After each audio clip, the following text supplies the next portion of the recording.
Linus has said about us coming early, and it's true because I was here before any member of KAM. We've made a decision that all our meetings will start on time, and we'll lead by example, and it will be short. Because of the problems we've come from as a country, we've been speaking a lot. I know we've agreed that because we're in a new dispensation, we will speak less and do more. So I want to do exactly that. Let me start by thanking all of you, members of Kenya Association of Manufacturers, for the humanitarian gesture, for being good corporate citizens. And I'm very happy because this is what we need to do to set an example for the country. But happy and proud are not the same thing. I am happy, but I'm not proud. I'm not proud because today is also a manifestation of our national shame that we cannot feed our people. So this event today, much as we are very happy, should also prick our collective conscience and ask ourselves, why are we here 60 years after independence that we have to do a harambe for the stomach? I think that we need to have a different conversation. Yeah.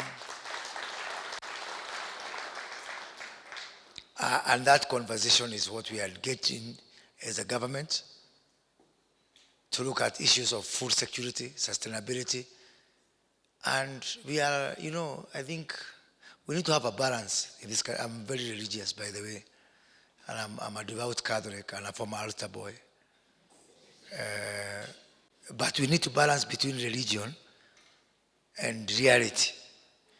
So this too much dependence on kneeling down and saying a prayer to pray for rain has to be balanced also with doing something so that even when rains don't come, we don't come here and do harambe for stomach. That's why we are engaged in a very aggressive program on irrigation. And we are calling upon you people in the private sector to partner with us in government through our public-private partnership program to build dams, to do desalination. We are open. And you know this better than us. So we are welcoming you to join us. The era of where the government can do everything is gone. And there is no shame or pretense about that. We need to reach out to you in the private sector, work with you, ensure that 3-4 years down the line, we don't come here again. And I want to assure you that the government of the President William Ruto and Deputy President Rigathi Gachagua is very much committed to ensure that we have food security and food reliability so that we can be able to feed our people whether there is rain or there is no rain. When God listens to us or when sometimes he gets busy and he decides to listen to Uganda more than he listens to us, which is what is happening now. Our neighbors, Uganda, for example, if you look at the percentage of arable land in Uganda, for example, every inch of Uganda is arable. Yet, we are really a desert country. We are largely a desert country. So we cannot gamble with a little percentage of arable land that we have. Because we still have large sections of this country which are not completely arable. We have to do everything to maximize production from the percentage that is arable. And even the one that is not arable, we are not saying it's useless. So again, the era of useless Kenya and useful Kenya ended with the sessional paper number 1 of 1965. The Kenya of today, every piece is arable, and that's why Rebecca is here as our CS for arid and semi-arid, because even her, she'll be at the forefront of ensuring that she's contributing to this kitchen, to the Kenyan kitchen through livestock and such other things. Having said that, I also want to thank KAM for the journey we started 2 weeks ago when we hosted the president for launching our new vision, 20 by 30 vision, which is aimed at ensuring that by the year 2030, which is only 8 years away, we raise the percentage of manufacturing contribution to GDP to 20%, up from 7%. And this we have to do. I've told Raju and the board and everyone that manufacturing is your business, but it's our business as government also. So I intend, starting from this week, Raju, from next week, every week, I am going to have a meeting with each of your 14 sectors so that you can be able to look at, so that by mid-January, we'll cover all sectors, a deep dive, not just a meeting, not just a breakfast. Yeah? We do a deep dive for pharmaceuticals, for agro-processing, for leather, for all these things, a proper deep dive to ensure how can we be competitive in all our sectors. You know, I don't know where this, how did we end up here when we start complaining that we are getting imports from Uganda, which are finishing our farmers. We are used when we were growing up to Uganda complaining about Kenya. Now we are even complaining about Tanzania.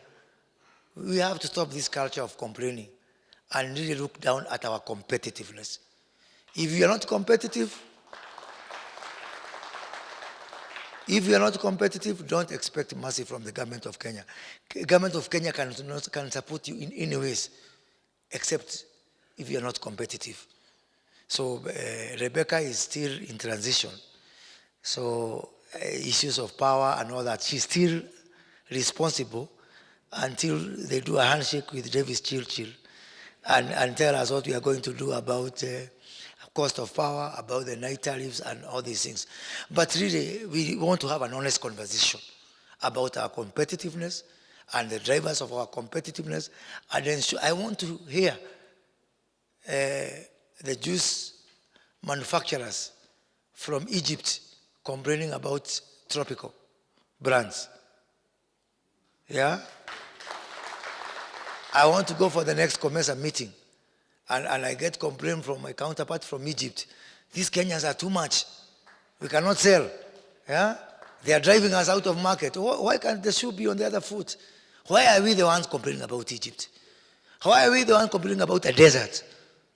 A desert with one river, which is even our river, our water. We really need to look at ourselves first. And before we complain, we look at what are we doing and in this regard. So Raju, we need to get together from next week, create a schedule of 14 deep dives. Every sector, we do a deep dive and ask, how can we make Egypt and Uganda complain about Kenya, not Kenya complaining about Uganda and Egypt. That we are going to do because there's no other magic to achieving our 20 by 30. It is only 8 years. We have to do this. We have to deliver this by 2030. And this we'll do by being honest with ourselves. On our side as government, we are also leading by example. Our special economic zones, I want to declare they are now ready for you. We did not create these special economic zones for us. We are only creating an enabling environment. Last weekend, I don't know if Betty is here. I was with Betty in Naivasha. Naivasha is ready. And Rebecca and Kenya Power, I want to thank you because the previous government did gazette the cost of power in Naivasha Special Economic Zone at 5 US cents. And I have confirmed with my colleague Davis Chilchil, and I've confirmed with the Kenya Power that we are going to respect this gazette notice. So it's up to you. Power is available at 5 cents. What are you waiting for? Come with me after this meeting. We go to Naivasha, and start manufacturing from Naivasha. Start taking advantage of 5 US cents. And we will work with my colleagues to ensure that across all our special economic zones, this is available. So very soon, we are going to invite you also to Dongo Kundu. We are opening it up. Kenani Leather Park, for those of you in the leather industry, it is 80% now ready for completion. We do not intend for 1 minute to operationalize Kenani.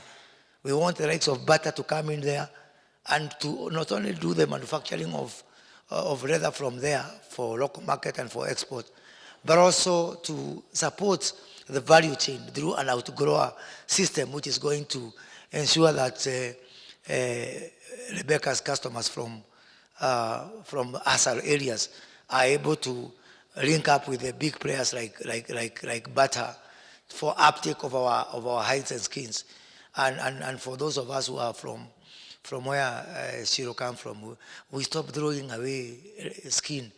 You know, this problem came from us Kiambu people, from Dagureti, where we know that our livestock is only for meat. We now need to look at now Kenani is going to change that and uplift the economies not only of the ASAL people but also of Kiambu people. Our railway city, you know about our railway city project, which is going to kick off anytime now. This is the land between Haile Selassie and Bunyala Road. We are also going to invite you to come and participate in that, where we are going to have our first city within city, within Nairobi. So, and also our Nairobi International Financial Center. And all this is because we want to partner with the private sector, local and international, to spur our development. The era of borrowing, the era of depending on budget deficits, our fiscal space is constrained, and I will never tire from repeating again and again. Anybody who wants to engage with this country is not going to engage on the basis of debt. Anybody who wants to engage with this government is going to engage on the basis of investment, of partnership, and opportunity. We have divided ourselves between myself and my colleague, Professor Njugun Ndungu, so that he's going to take care of one Kenya, the Kenya of debt, the Kenya of fiscal deficit, the Kenya of abandoned civil service. And then I am going to go away with the other Kenya, which has zero debt, zero deficit, zero burdensome civil service. We will meet somewhere. The president and the deputy are going to give the two Kenyas a cover, and I want to invite you to take citizenship in my Kenya, not in the other Kenya that is a Kenya of debt. Please join me in the Kenya of opportunity. And also within our EPZs, we still have a lot of unutilized space within APZ. I'll be sharing with the association on all the available land within our APZ. We want to develop every other space. Because of collapse of AGOA market in Ethiopia, the problems in Sri Lanka, a lot of opportunities now within our EPZ, especially to take advantage of AGOA are existing. What this government is going to do is to share this with you. We are coming from an era whereby information was like, tulikuwa tunauza information kama banki, kama imefichwa. It was so difficult to get information in the other government. So this government, we are going to be freely sharing information with you, so that you can be able to take the decision. So that if you perish, it is not because of lack of knowledge. You look for something else. So we'll share what is available within our EPZ. I am currently taking stock of what we have so that we can be able to deliver. But as I've said, if you want us to succeed, God has been very good to you. You are big companies, you are big corporates, but Kenya is still an SME country. I was talking with the president of Spain the other day. 99% of all the businesses in Spain are SMEs. We really need to integrate you, especially the big players, with the SMEs. And part of our deep dive into your sectoral verticals is to see how do we create linkages between your big organizations and the SMEs. And in this regard, we are talking with partners, several partners, development partners, and it is my commitment to the president and his deputy that by the end of the 5 years, we are going to have an aggregation hub for manufacturing and export in every county, in all the 47 counties. And we're going to start any time now with the county of Embu, where we are working with the governors. This era also of we have a national government and private sector and the county government. You know, the Mwananchi does not care for that. So we want to work as a team. I am mobilizing the Council of Governors to give us the land. We are going to mobilize resources to put up the industrial and aggregation hubs and link them also to you guys who have got experience and create these hubs, not just in Kenya, but in other countries. I want to promise you by end of first quarter next year, for those of you who export to the DRC, you are going to send your products to the first Kenya warehouse in DRC. So that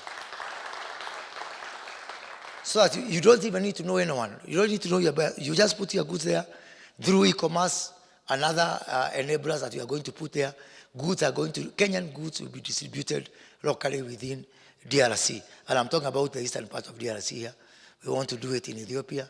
We want to do it in UAE. We even want to do it in the US. We want to do it in South Sudan. To make it easier so that for somebody from Nyeri, how do you expect a peasant from Tetu, where LG come from, to know where DRC Goma is? We are not being fair to our people even.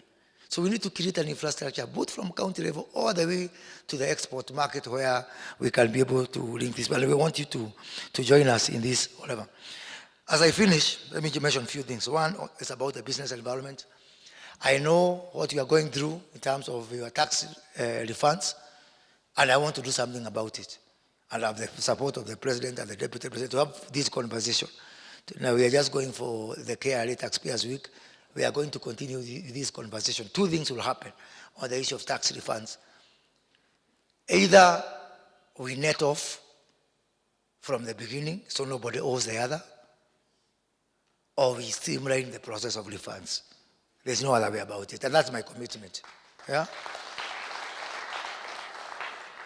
But I also want us not to only look after us big boys and girls. I also want us to look after that guy in Kisii who cannot get to the KAM offices.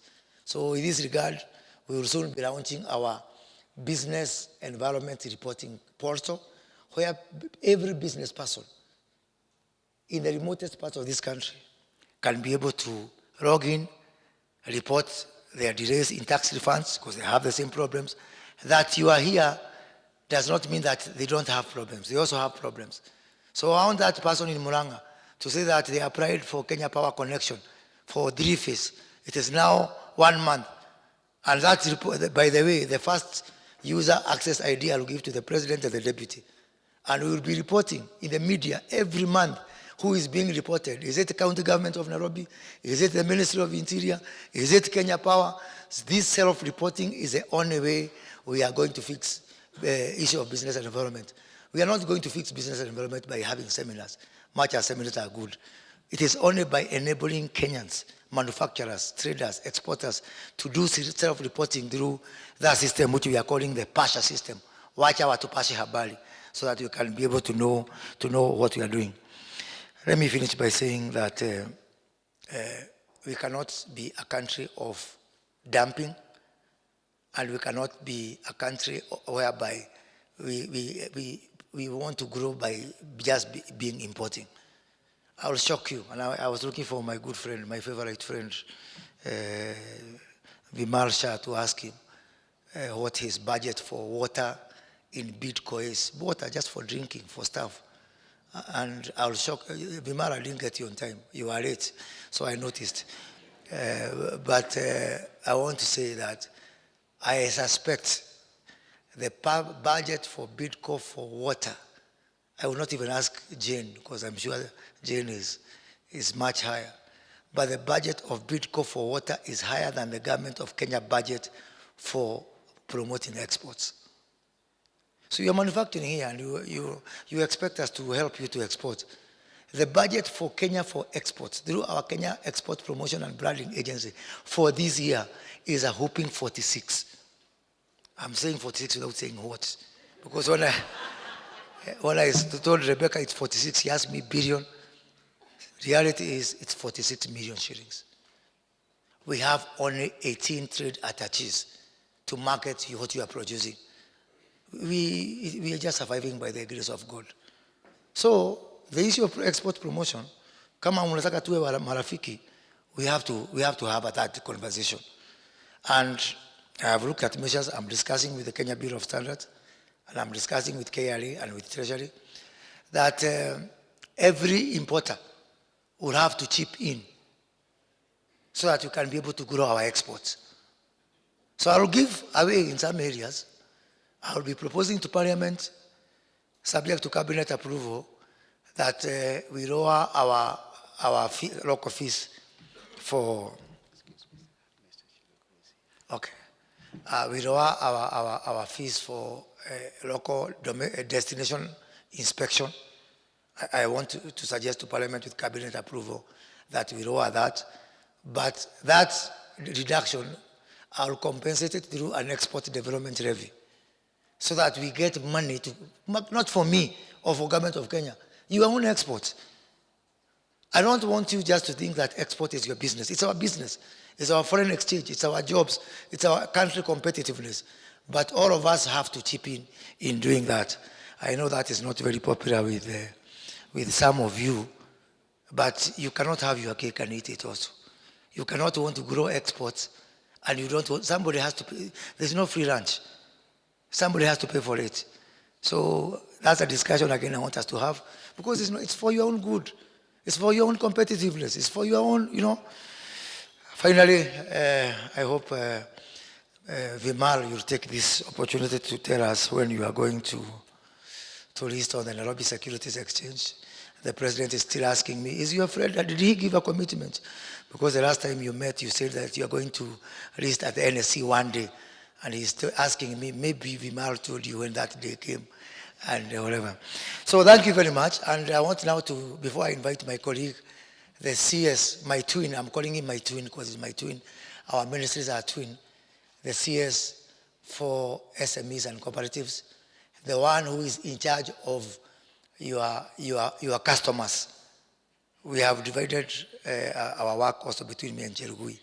So me, I'm looking after you, and Cherugui is looking after your customers, who are the SMEs and the guy at the bottom of the pyramid, Mr. Hustler's Fund, Simon Cherugui. And I also want to recognize the guy who took over from me as a member of parliament, Honorable Kagombe is here, is somewhere. He's here with us. And I brought him here to show you that there's nothing wrong with succession. If it is your personal, and also even in your business. That's why I'm asking Vimal to list on the NSC. Because one day, even if we will not die, we will go on safari. So we need to prepare for that eventuality. Now, finally, before I call Cherugui, I want to thank my boss, the Deputy President, and the President for giving us this opportunity to serve in the government.